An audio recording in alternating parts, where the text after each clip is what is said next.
Welcome to the Factal Forecast, a look at the week's biggest stories and what they mean from the editors at Factal. I'm Jimmy Lovaas.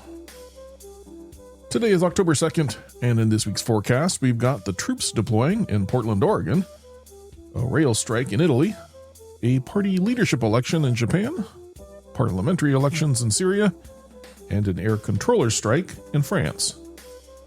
You can also read about these stories and more in our weekly newsletter, which you'll find a link to in the show notes. Up first, we'll look at the deployment of federal troops to Portland. For more on that, I've got the lead for our North America coverage, Joe Veyera. Hello, Joe. Hey, Jimmy. How's it going? It goes well. Always love it when you're here. But I know we've only got about 10 minutes here, so let's just jump right into this. Federal troops in Portland. That's a hell of a sentence, and, what can you tell us about it? What's happened so far? Yeah, so let's go back to Saturday morning when the president posted on Truth Social that he had directed Defense Secretary Pete Hegseth to provide all necessary troops to protect what he called war-ravaged Portland and any of our ICE facilities under siege from attack by Antifa and other domestic terrorists. He went on in that post to say he's authorizing full force if necessary, but he didn't really get into what full force meant. So that's one thing to watch for. A memo later released by Hegseth called for the federalization and deployment of approximately 200 Oregon National Guard troops. And this also raises the question, what's the impetus here? Portland is one of the cities that the president has talked about at length on crime and lawlessness, despite the city seeing a 51% drop in homicides in the first half of this year. What we've also seen is nightly protests over the summer outside of the city's ICE facility in South Portland, and that's occasionally led to clashes. Police said there were 2 arrests Sunday night and then nothing on Monday. And what's the response been like so far? Generally, local officials have called the looming deployment unnecessary, and Oregon's Attorney General has filed a preliminary injunction and sought a temporary restraining order on the deployment, saying there's no legal basis for the federalization of troops. As far as the constitutionality goes on the president's part, the administration has cited Title 10 of the U.S. Code on Armed Services with all of their deployments. And this allows for federal troop deployments in the event of rebellion, invasion, or when the president is otherwise unable to, quote, execute the laws of the United States. They are prohibited from engaging in law enforcement action by the Posse Comitatus Act. And a federal judge ruled last month that the Trump administration violated that act during the deployment to Los Angeles over the summer. Well, what's the latest then? What else should we be watching for? So as of Wednesday afternoon, we haven't seen any troops on the streets, and National Guard officials have said it would be unlikely before Thursday at the earliest. A hearing is scheduled for Friday at 10 a.m. on the temporary restraining order request from Oregon, but let's assume for a second that the troops are rolled out to the city. What does that look like? Chances are it probably resembles the rollout we've seen in Washington, D.C., where there's not a ton of law enforcement assistance necessarily, but it's more patrolling federal buildings, doing park cleanup, things like that. So if we do see troops on the ground, that's likely more in line of what we're going to see. And then the one remaining question is, where could troops go next? Well, then that's my question for you. Where's next? Is Trump stopping with Portland? I would doubt it. So there are a couple of main cities I think we're going to be watching more closely for the next potential deployment. Illinois Governor J.P. Pritzker said on Monday that the Department of Homeland Security is seeking the deployment of 100 military troops, quote, for the protection of ICE personnel and facilities.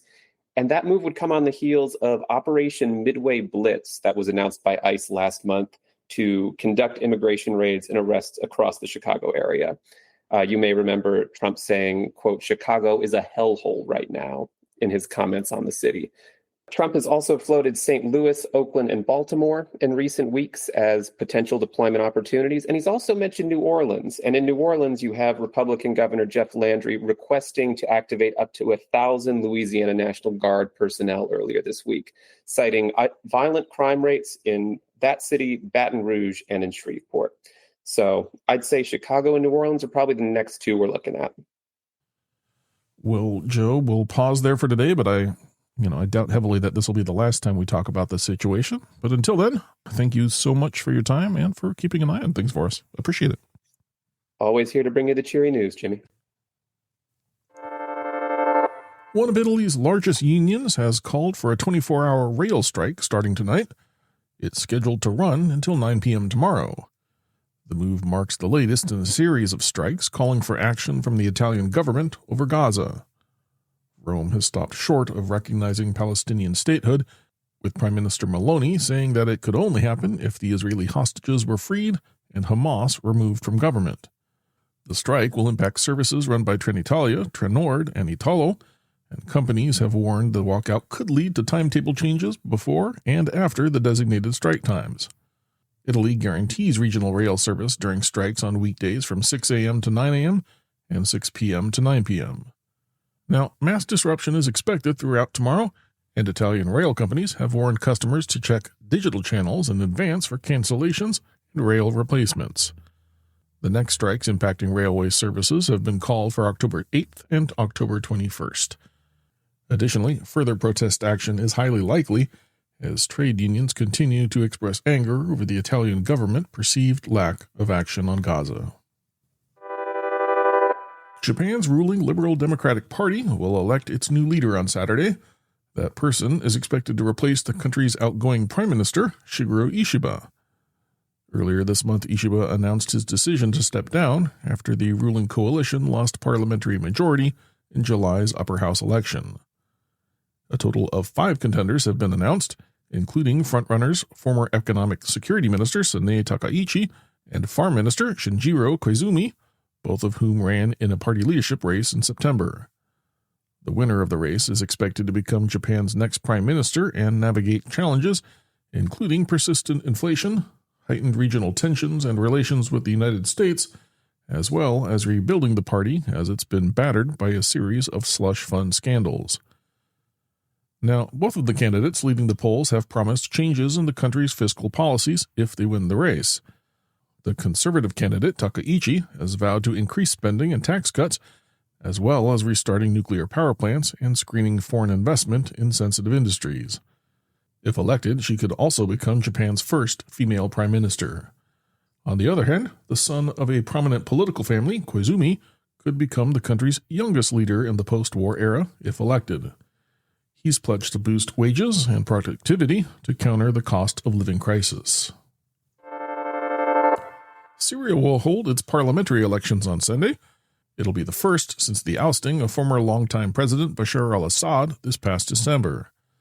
Originally set to take place in mid-September, preparations are now in place to host the country's first parliamentary election since the formation of the new government, headed by President Ahmed al-Sharaa.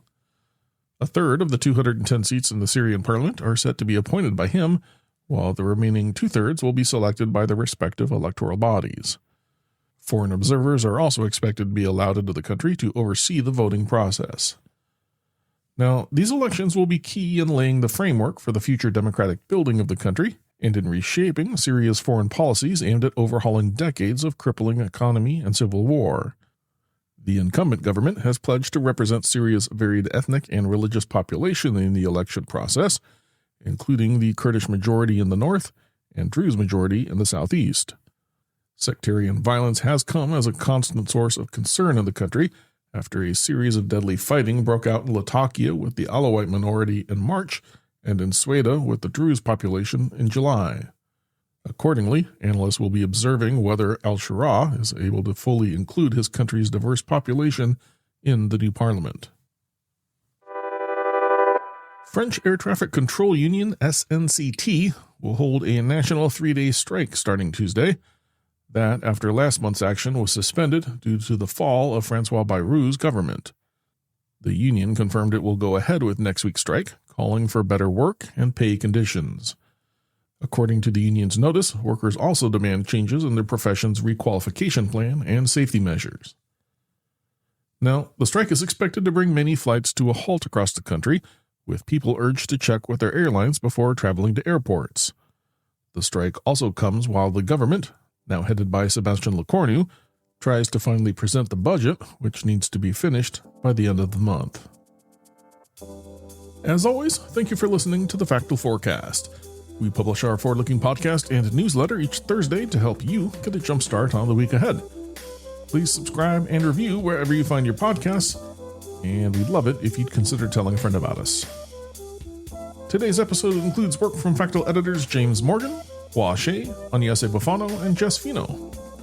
Our interview featured editor Joe Veyera, and our podcast is produced and edited by me, Jimmy Lovaas. Our music comes courtesy of Andrew Gosby. Until next time, if you have any feedback, suggestions, or events we missed, drop us a note by emailing hello@factal.com.